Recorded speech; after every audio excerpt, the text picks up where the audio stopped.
How long would you want to live? Millionaire entrepreneur Bryan Johnson. He calls himself the world's most measured human. Today we are joined by a 46-year-old man with an 18-year-old cock. Woo!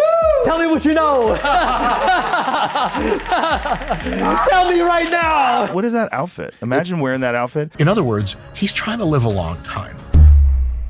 Demonstrating that age can be arrested would change everything. Can we really live forever? People have been asking that question since, well, forever. For as long as life has existed, life, regardless of the form it takes, has had its innate drive to sustain itself, and it continuously evolves to do so. In other words, we want to live. There's very few things as strong as wanting to continue to exist. No matter how you may feel about your life, we all have this underlying will to live. Hence, why we may even get upset if we feel like the conditions of it are suboptimal, and why we tend to go to such lengths to protect it. Because we actually want to live. This has led many to search for a treasure worth more than anything in this world: eternal life. Our top story tonight: the rules of death no longer apply. I'm Dr. Chris, orthopedic surgeon, and today we're going in depth into the Bryan Johnson method, Project Blueprint, discussing the various strategies he uses to stay forever young.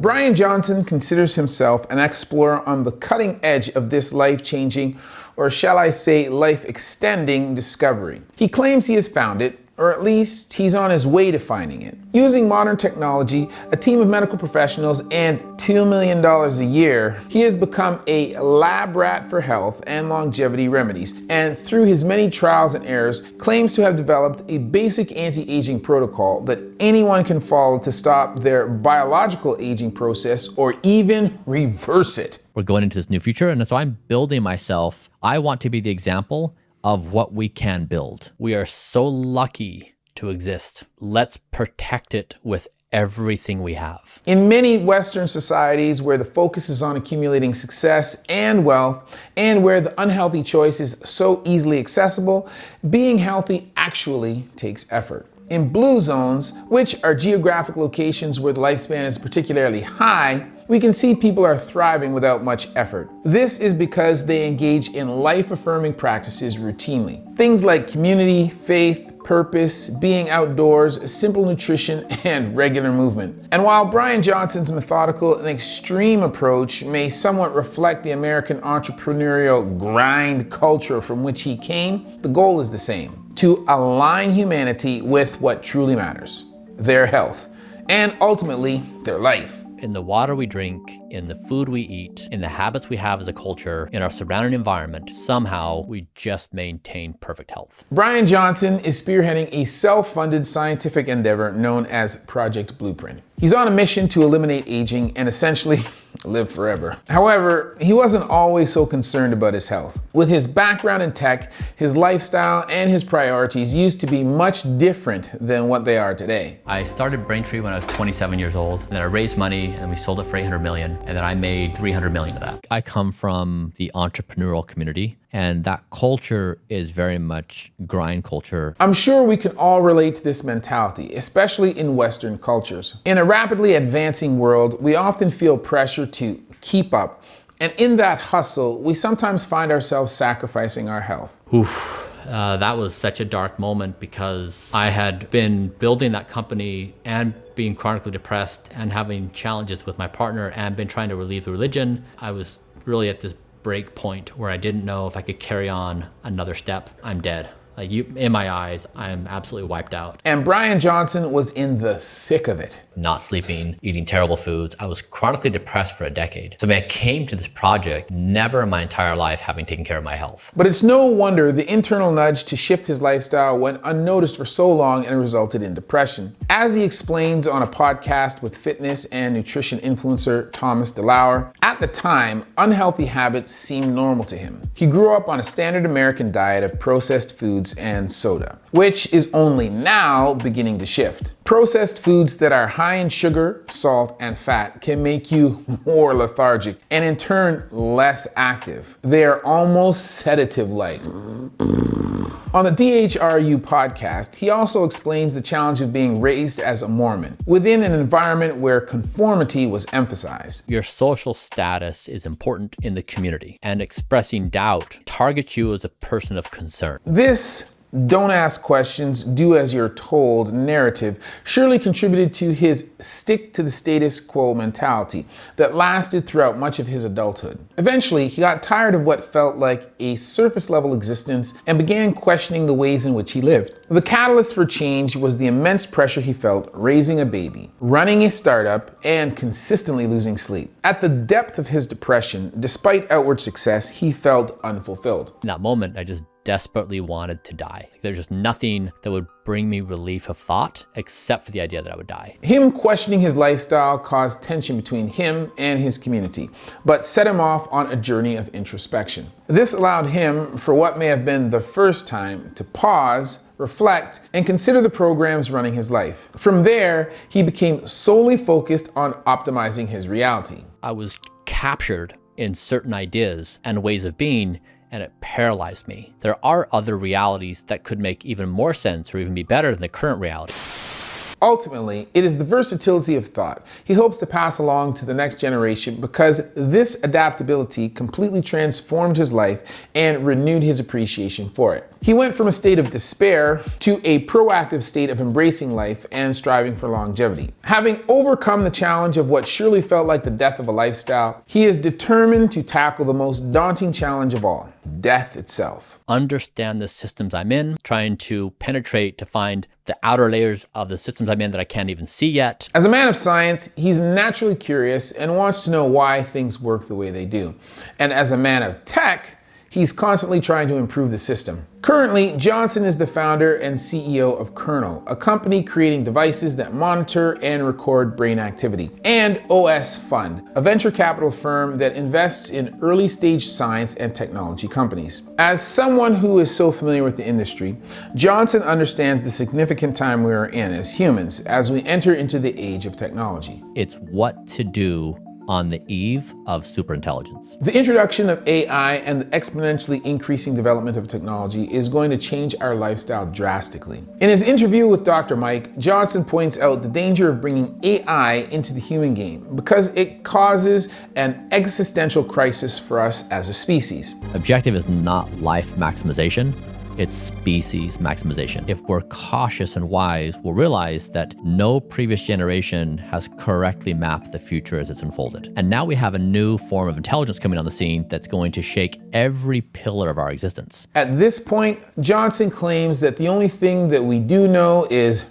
don't die. Don't die is the most played game by everyone all over the world every day. You and I breathe every few seconds. We look both ways before we cross the street. The only objective of life is to obey the rules to get the prize. We don't know the rules. He frequently mentions the hypothetical thought experiment where if the future of humanity could whisper in our ear, what would they say? Hey, how you doing, little mama? Let me whisper in your ear. Just how we may tell the people of the 1800s about germs to ensure their survival, what would our advice be? Hey, psst. He suggests that our primary goal as a species is don't die, and that our best chance of survival comes from unifying around that purpose. Homo sapiens, with their primitive tendencies, were precocious enough to figure out the only priority they had was don't die. The only thing I care about is continuing my existence. Everything else is play. As a species, Johnson points out that we face a few threats. Loss of life due to war and weapons of mass destruction, the Earth becoming unsustainable, and artificial intelligence. Coming together under the goal of don't die has certain implications for how we then interact with our environment. Don't kill each other, don't kill the planet, and align superintelligence with don't die. Johnson claims Project Blueprint is not as much about health and longevity for an individual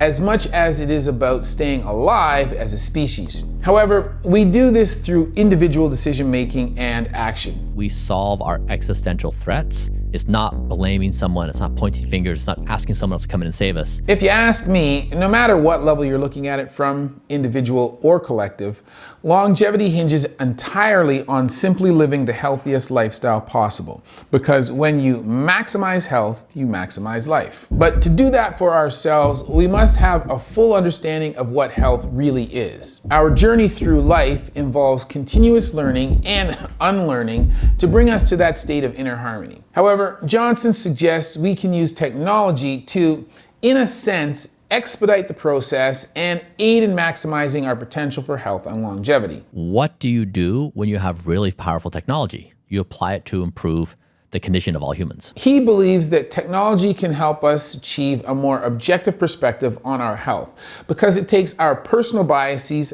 out of the equation. We aren't able to accurately assess what's healthy for us or what we are fully capable of if we keep trying to frame our future by our past experiences or perceived limitations. Johnson suggests that storytelling, whether through religion or cultural norms, often serves to rationalize uncomfortable realities like death and make them more acceptable. Would we have invented those stories if death never was? Or is it a reaction to this inevitability that everyone feels pained about? Because the inevitability of death is so ingrained in us, Johnson thinks that we may not be the best guide of our own behavior and that essentially an algorithm can do a better job. And we just go through this rigorous process of measurement, gold standard science, implementation. My objective with Blueprint is to demonstrate aging escape velocity. Johnson calls himself a rejuvenation athlete, and in 2021, he began his quest to break the world record for age reversal. Wait,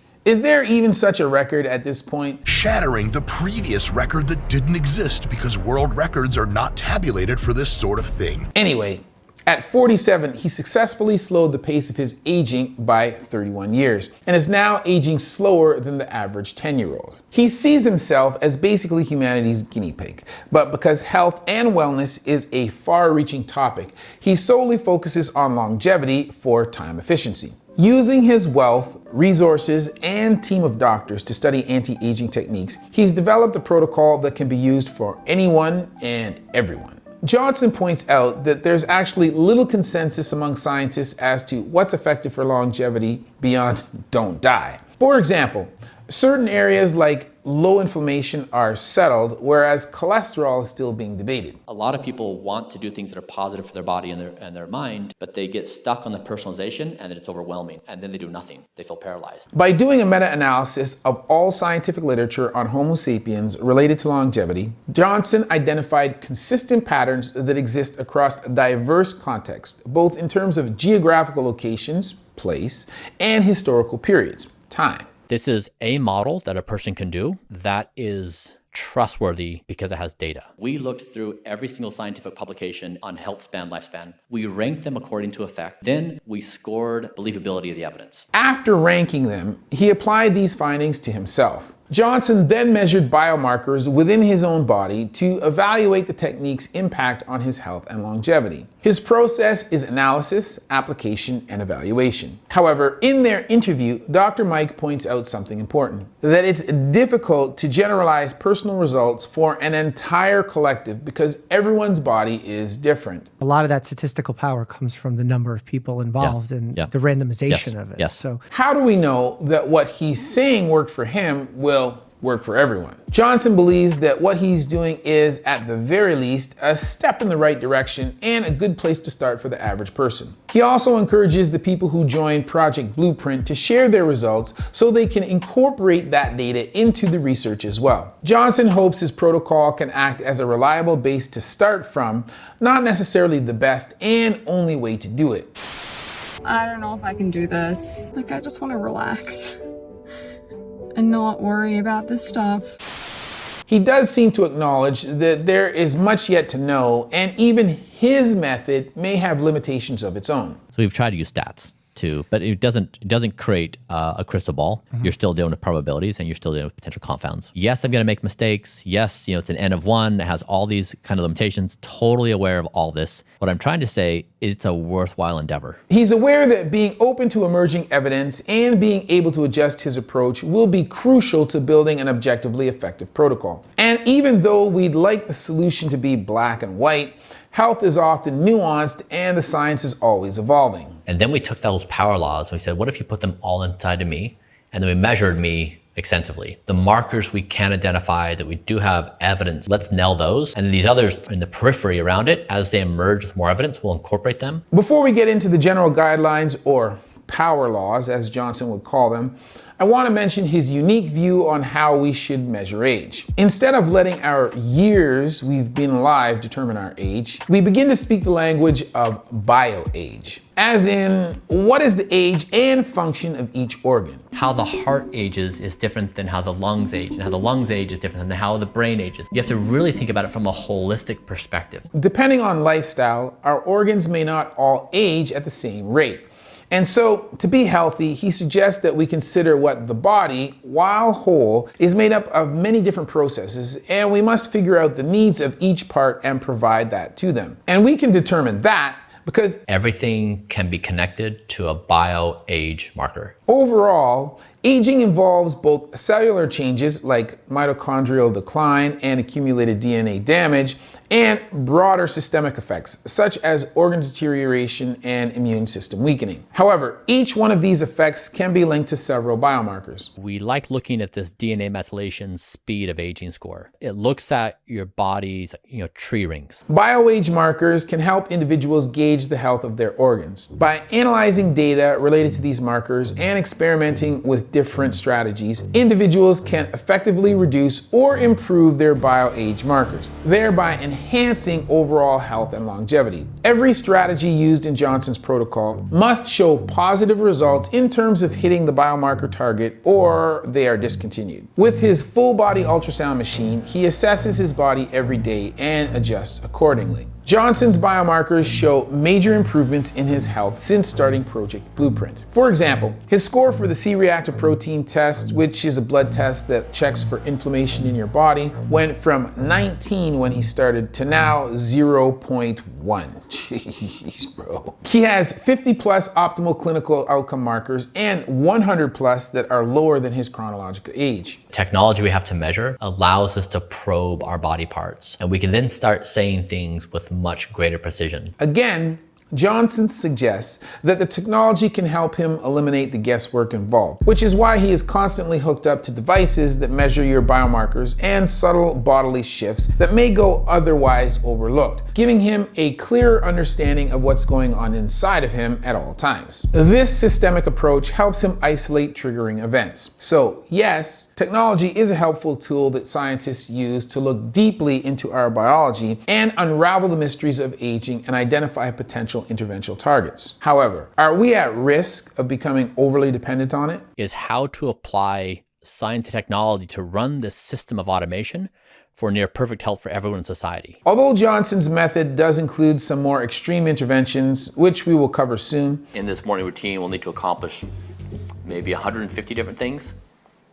That's crazy. The main tenets, or power laws, are pretty basic and relatively affordable. The only reason what he's doing seems so outrageously expensive is because of the research costs and doctor fees. Most people can do what I've done and get the power laws for $1,000 to $1,500 a month, which includes groceries. These basic power laws a person must adhere to for overall health and an estimated lifespan of 92 is as follows. No smoking, which adds 12 years. Exercise, 6 hours per week. Mediterranean-like diet, a BMI of 18.5 to 22.5, little to no alcohol, and quality sleep. Smoking. As stated by the CDC, smoking significantly increases the risk of developing various health conditions, including lung cancer or other cancers, heart disease, and respiratory disorders. It also reduces overall life expectancy and negatively impacts both physical fitness and quality of life. It causes approximately 500,000 deaths each year in the US, nearly 1/5 of the deaths. Next up, exercise. Johnson emphasizes that the specific type of exercise matters less than consistently meeting recommended daily activity levels. However, as a gym owner and fitness trainer, I will add that incorporating strength training is particularly vital with age, as it preserves muscle mass, bone strength, and enables continued functionality in daily activities. Similarly, focusing on mobility exercises helps maintain flexibility and range of motion, supporting ongoing physical independence. But yes, The most important thing is moving regularly. I move every 5 minutes throughout the day. I'll do various stretches to move my body about. It helps me reset my body to have fresh posture. In fact, moving throughout the day and avoiding prolonged periods of sitting also lowers blood sugar levels by helping muscles use glucose for energy and improving insulin sensitivity, which reduces the risk of diabetes. It's also great for injury prevention because instead of using sporadic, intense workouts that may strain the body to compensate for our mostly sedentary lifestyle, we maintain a balanced and consistent momentum. Not too much, not too little, but just right. Next, diet. Johnson eats a diet of 2,250 calories, noting that a slight caloric deficit can have rejuvenating effects. He also suggests a Mediterranean-like diet. As stated by Daniela Martini in a 2019 medical journal Nutrients article, a Mediterranean-inspired diet helps prevent cardiovascular disease and reduces the risk of diabetes and related conditions. This diet may also lower the risk of certain cancers and mental disorders like cognitive decline and depression. This heart-healthy eating plan emphasizes healthy fats, whole grains, fruits, vegetables, beans, nuts, and seeds. It can also include lean proteins such as fish and poultry and some low-fat dairy. 1 peeled clove of garlic for heart and immune health, and 3 grams of ginger for liver, pancreas, artery health, and digestion. Sometimes I do a blended version. It's just as delicious and takes less time to eat. The main takeaway is that every ingredient has to matter. There's no time for bullshit. It is so hard to eat vegetables. No, it is. It is. As with any part of his protocol, every calorie is fighting for its life and proving it deserves being included. Cheat meals, he says, are not worth messing with his routine, especially as we are such an uncontrolled form of intelligence anyways. Do you ever crave a donut or can't imagine doing it? So if it's your birthday, it's just the same thing? Yeah. And while I do think he's pretty extreme and an extra pat of butter isn't gonna kill you, I do agree that we have to be conscious of what we consume and how much we consume. In terms of hydration, he drinks 60 to 100 ounces of water a day, all mineralized, usually in the form of tea or with added electrolytes to help with absorption. I should mention that his last meal of the day is 11 a.m. and his last drink at 4 p.m.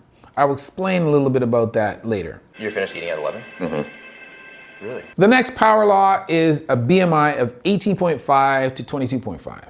That's technically within the normal range. However, the accuracy of BMI as an indicator of health is being reconsidered over recent years. Some criticisms are that it does not take into account muscle mass, bone density, overall body composition, and racial and sex differences. Though it may not be a perfect tool for measurement, it can give a general idea of a person's body fat percentage. Obesity is related to health issues like diabetes, heart disease, stroke, and certain cancers. Likewise, the risks of being underweight are nutrient deficiencies, weakened immune system, osteoporosis, impaired growth in children, and mental health concerns. Living beings are always seeking homeostasis, aka balance, and both extremes can be dangerous and can increase your risk of mortality. Next, little to no alcohol. As explained by Health Canada, alcohol, drinking too much on a single occasion, can at minimum lead to things like impaired decision-making and impulsive behavior, to more serious consequences associated with alcohol poisoning, coma, respiratory failure, and even death. None of these things are beneficial for longevity, in case you were wondering. Hey, who wants to play Drink the Beer? Right here. You win! All right, what do I win? Another beer! Those are the main power laws. And before we get into sleep, I want to briefly mention a few more peripheral considerations. Skincare being one. It consists of 3 layers, the epidermis, dermis, and hypodermis, which serve different functions. The skin acts as a barrier against pathogens, UV light, chemicals, and physical injury. It's important it stays hydrated and protected from damage. Feeding fat cells in my face because I'm trying to rejuvenate the volume of my face. Johnson's daily routine in terms of products is pretty simple. Wash, moisturizer, sunscreen. Again, he monitors the health of the skin regularly using advanced technology. Multispectral imaging. It gives you this dashboard of, I think, 8 to 10 different biomarkers. UV damage, pore size, reds, browns, etc. It's got to prove that it's worthy of existence in the protocol, otherwise it's out. He mentions that creams don't really do much for deep wrinkles and UV damage. For age reversal results, you gotta use devices like lasers and IPL, intense pulse light therapy. Other things he uses for collagen production and skin tightening are radiofrequency technology or thermomechanical ablation, which is a safer product with similar results. He mentions growing up in the sun, and when he finally looked at his skin health, it was in rough shape. Now, he watches the UV index, then avoids the sun accordingly. He only goes outside during certain times of the day, typically morning or evening. Otherwise, he'll be inside behind tinted windows. We have a tint on here that knocks out like 99.9% of UV. And if he has to go out, he'll use an umbrella. I will take an umbrella with me and I'll have the umbrella above my head.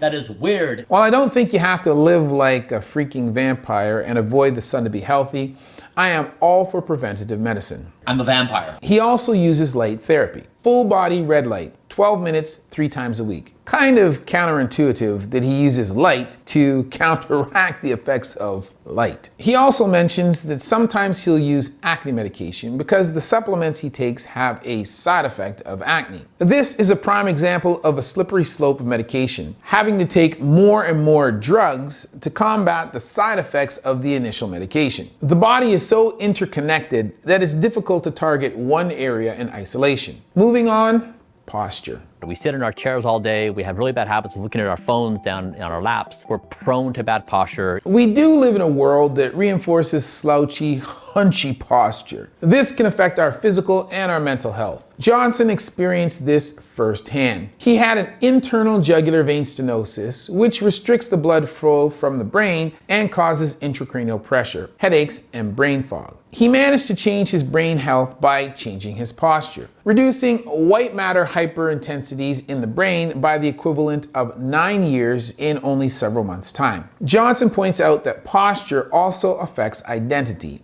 When you have a strong posture, it expresses self-confidence, a willingness to embrace life and other people, and it's freaking contagious, man. It's a representation that you're proud of yourself and that you're okay to be who you are. Now, I don't want to overstate the importance or value of posture, but I do agree to some extent with Johnson that posture and an aligned spine is important for providing your body with structure. It allows the body parts space to do their job, free of unnecessary compression or tension, and provides optimal flow for your breath to support your activity. It optimizes healthy movement, and it helps prevent musculoskeletal issues and supports efficient physical function throughout life. Johnson points out that you can address your posture by avoiding things that invite bad posture. The goal of these would be to get to a place where it feels effortless to stay in that posture. However, you can expect to feel sore along the way because you're going to feel muscles that you've never felt before. Yes,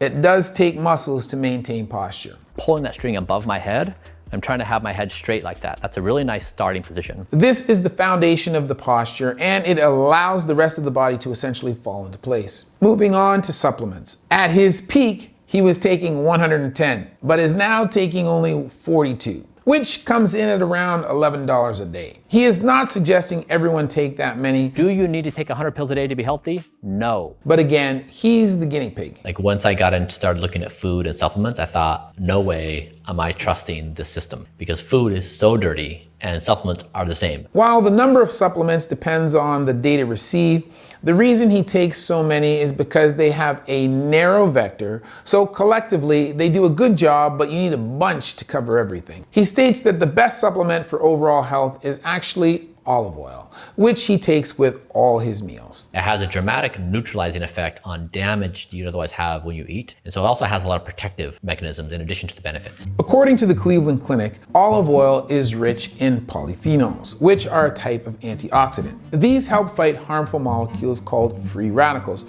which can cause oxidative stress, leading to aging and chronic disease. Olive oil also contains mostly monounsaturated fat that has been shown to protect against inflammation, lower LDL or bad cholesterol, and reduce blood pressure. Moving on, the most important thing to Johnson is sleep. Man, I love me some sleep. There's literally not anything that is above sleep because there's nothing that influences your conscious existence more. He's had a perfect sleep score for months, according to his wearable device. 2.5 hours of REM and 2.5 hours deep sleep consistently. Sleep particularly deep sleep, is important for physical recovery, muscle repair, energy restoration, immune function, cognitive performance, mood regulation, hormone balance, and overall health. Johnson's entire life basically revolves around getting adequate sleep. He wants to shift the paradigm of the grind culture from which he came, in which sleep deprivation was celebrated. I accepted the culture of bad sleep, that if you get a bad night's sleep, the next day you just power through, and then you become numb to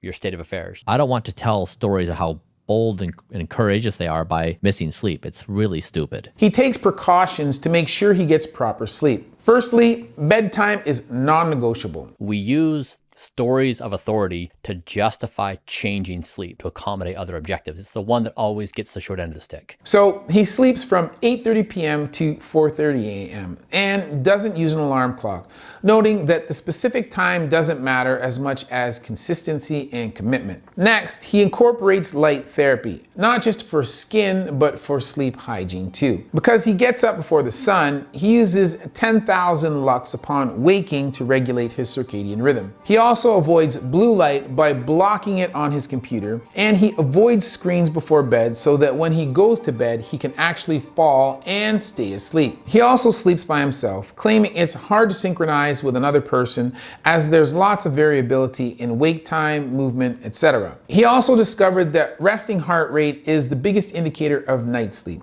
noting that it should be 47 BPM for optimal sleep. There's like all these little small things I've learned in life that they have to be just right, and then you can nail the sleep. Certain foods and large meals can elevate heart rate temporarily due to increased metabolic demands. Digestion can also disrupt sleep if the body is actively digesting food or blood sugar levels are still fluctuating. Johnson explains that over time, there is a loss of function of biological symptoms, making it more difficult to fall and stay asleep. So the duration of our overall sleep decreases. Your body's just falling apart, and then you have competing systems where if your prostate enlarges, now it's pushing on the bladder, you get to a point where the slightest deviations of habit have these huge effects. And sleep gives you the baseline to say, I can start making baby steps to making some positive steps in my life. Johnson explains that sleep is the best remedy and the baseline for willpower. And in order to have high quality, deep, and REM sleep, you need to also manage your stress and mental health. Johnson does so by treating himself as multiple different Bryans. For example, there's ambitious Bryan, sleep Bryan, evening Bryan, etc. So I figured you had to come up with a methodical process to soothe and talk to self. But it's more of like a state of mind play. Like, how do I talk to myself? How do I understand myself? Essentially, it's a way of compartmentalizing his life and the different aspects of himself. In understanding who each Bryan is and what they need, a strategy can be built to make the ecosystem more balanced, rather than letting the desires of one negatively impact another. For example, Sleep Bryan would intercept ambitious Bryan's stressful thoughts about work and reassure him that he can address those concerns tomorrow, but assert that right now is sleep time. To acknowledge their presence and then accept the thought and then just say, we're not going to deal with it right now. And they feel like it's an assault on their free will, on their agency, and that it's like it's the most sacred thing we have as a human. It helps him prioritize his health and wellness without emotional turmoil of conflicting desires or identities, and ensure that actions are guided by what supports overall well-being, regardless of external pressures. This version of him, who was dealing with the stressors of the day and seeking relief, was prone to immediate gratification, particularly overeating. Say I'm going to eat this thing, it's going to give me some kind of sensation that I'm going to feel good for a moment, then of course you're going to feel worse afterward. I am an impaired person because of that event. It has this cascading effect. He argues behavioral change isn't so much about piling positive habits on top of negative habits, but to stop the negative ones. And that we often only do the positive stuff to compensate for the negativity that is subconsciously driving our behavior. What if we are blind to the real causes that are driving us to be who we are? He suggests that before joining Project Blueprint, you do a SAD, self and destructive test, essentially a pressure test to determine where you are on the addiction spectrum. A lot of people don't think of themselves as addicts. I can quit anytime I want. Can you last a week without doing the following? Eating junk food, deprioritizing sleep, social media doom scrolling. For most people, this may be challenging. However, Johnson recognizes the struggle people face. If you look at the die economy, so fast food, cigarettes, environmental toxins, grind culture, there's a huge amount of money spent. He points out that we have designed a society that we cannot overcome. So if the environment is filled with unhealthy choices, it's no wonder why it's so hard to be healthy. Being unhealthy is the predictable outcome. This is how humans operate from a biochemical perspective. Here are the stimulants available to them. Here's the likely reaction to these things, of course. And it's no one's fault. It's just that systems that have worked in times past may require updating. You live and you learn. On his health and wellness podcast, DHRU, Pirouette points out that the modern food industry comes out of trying to solve the problem of feeding a lot of people really freaking fast. But now we're living like hoarders within it, numbing ourselves to our true needs with no understanding of how to withstand the temptations surrounding us. And you populate thousands of options for that person to readily have. And now we expect our society to be somewhat functional. No way. He claims we as humans have a self-harm problem and are destroying our bodies and other bodies as we do planet Earth. The only way then to solve health on an individual, collective, and planetary scale and overcome tribalism is with a unified purpose. Of all the things that you and I could talk about, that we could be doing, they all have one common denominator: we're alive. It's challenging because many people watching this were probably raised in or have already been exposed to highly industrialized environments amongst the noise, but there are some cultures that live simpler yet longer lives, and we may be able to take notes from them. Blue zones are geographical locations where the lifespan is higher than the average with lower rates of chronic disease. There is a concentration of centenarians, people who live to over 100. For these people, health is embedded into their lifestyle. The healthy choice is unconscious and automatic, which is something Johnson also advocates for. Dan Buttner, who is an American explorer, studied these cultures in an effort to reverse engineer longevity. People don't pursue health or longevity. It ensues, and it ensues from the right environment. These people don't do anything special for their health. They simply move naturally, eat wisely, regularly connect with loved ones, and have the right outlook. They don't all eat the same diet or go to the gym. They don't take any magic pill. In fact, on the health and nutrition podcast Zoe, Buttner states that this is the biggest longevity myth. That there's a pill or a supplement or a superfood that's going to be your panacea. In terms of food, Buttner did a meta-analysis of their diets over the years and found that there are commonalities. Whole grains, green or garden veggies, tubers, nuts, and beans. He stresses that we don't need meat, and Johnson would agree. I know everyone wants high protein everything, but according to the CDC, we're getting double the amount of protein we actually need. Are you guys talking about protein? I love protein. I love protein too. Buttner points out that some of these populations eat low levels of meat or fish, not because they didn't want it, but most simply couldn't afford it. Foods for longevity tend to be peasant foods, the cheap stuff everybody can afford. Buttner explains that this is good news for inner city people hoping to make a healthy lifestyle switch, because most people feel like they need rich produce, and if they can't afford it, the immediate barrier will prevent them from doing it at all. Luckily, beans and rice are affordable and have complex carbs, fiber, and all the amino acids a person needs to sustain themselves. It's important to note that fiber and polyphenols are food for the gut. Gut health positively affects the entire body, including our brain. However, the gut microbiome is made up of a diversity of microbes, and as epidemiologist Dr. Tim Spector explains, we must feed it accordingly. It's the entirety, it's that diversity, not only of the food, but the chemicals within each food and the different fibers there might be. A good gut strengthens the immune system's disease-fighting and body-repairing abilities. The immune system makes sure you live to a long age by picking up problems early. If that's in perfect condition and it's not fighting inflammation, it's dealing with obesity, it's really focused on its main job. So help it help you by eating well. Furthermore, Blue Zone food is generally homemade, made from unprocessed whole foods. Grandma's cooking made with love is passed on through the generations. Hopefully this will prolong my life. Butner explains that these people value the experience of both cooking and eating together, and in fact, that relaxed, unrushed, communal setting also helps people avoid overeating by recognizing when they are full. First of all, take your TV or your computer screen out of your kitchen. Eat together as a family. Founder and medical director of the Bariatric Medical Institute, Dr. Yoni Friedhoff, reiterates the social aspects of food in maintaining a healthy lifestyle. I've spoken at length with him on my podcast, and he also has a book, The Diet Fix, that I highly recommend. In terms of exercise, they don't actually do it. It's just that they don't live with the mechanical conveniences that we do. They walk most places, and usually the lands have steep hills. They also garden often, so not only are they outside getting vitamin D, but they are bonding with nature and their community. Gardening is good for movement, eating well, and stress relief, as it lowers cortisol. They're moving every 20 minutes or so, but unconsciously, probably keeping their metabolisms burning. Butner points out that less than 24% of Americans get 20 minutes of daily physical activity. Yet we spend $150 million per year on the fitness industry, which nobody uses. Meanwhile, the Blue Zoners spend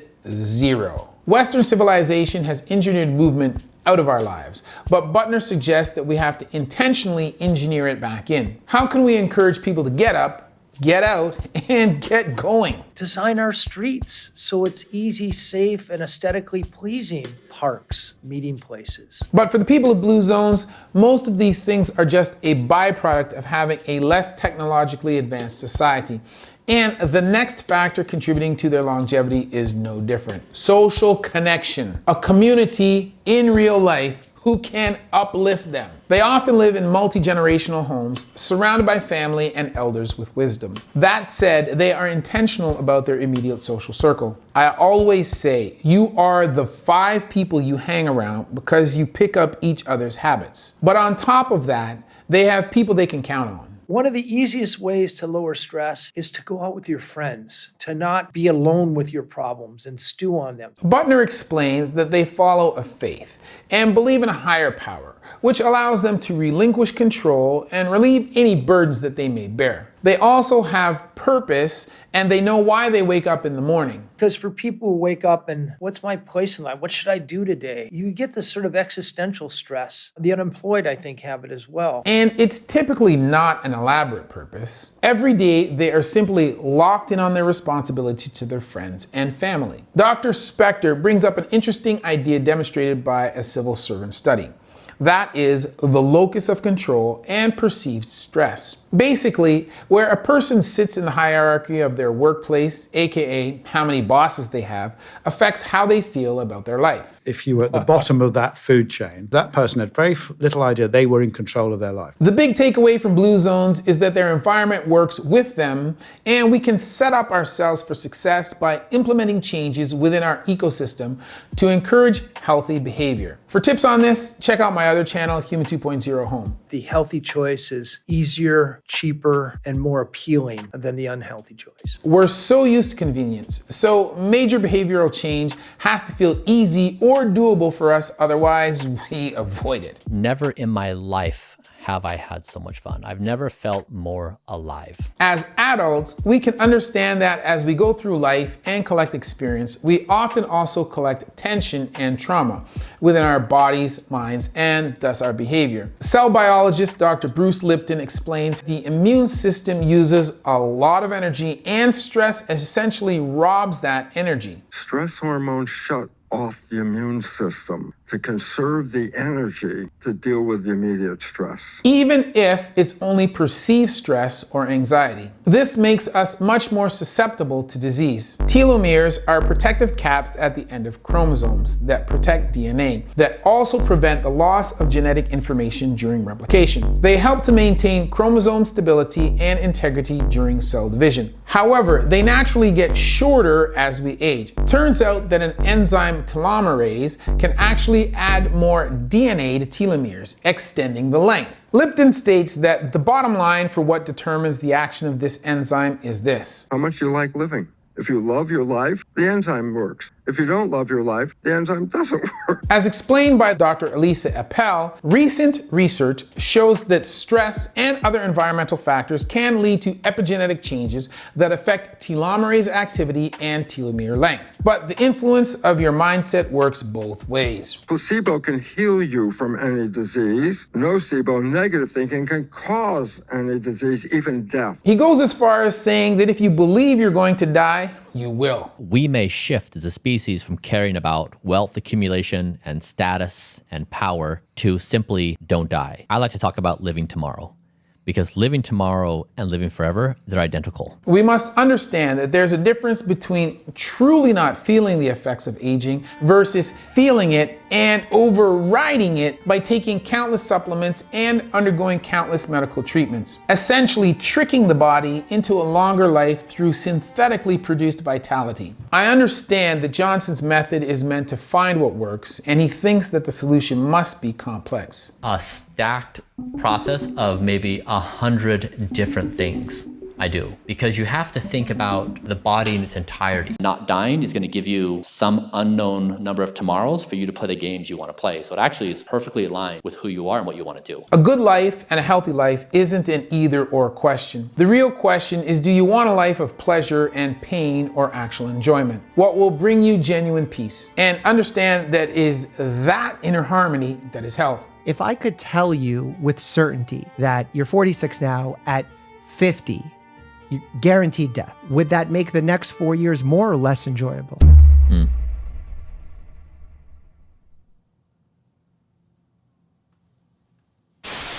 If you enjoyed the video, be sure to leave us a comment and give us a big thumbs up to feed the algorithm. And please be sure to share this video with someone you love, because the content of this video is important. We are now on our way to over 700,000 subs, so we don't want to lose any of you interns along the way. And please don't forget to follow my gym, Human 2.0 Fitness, for free right here on YouTube, where we post content that helps you move better and prevent injury. Otherwise, as always, that's been a word from Dr. Chris, not your everyday ortho, where we see one, do one, teach one.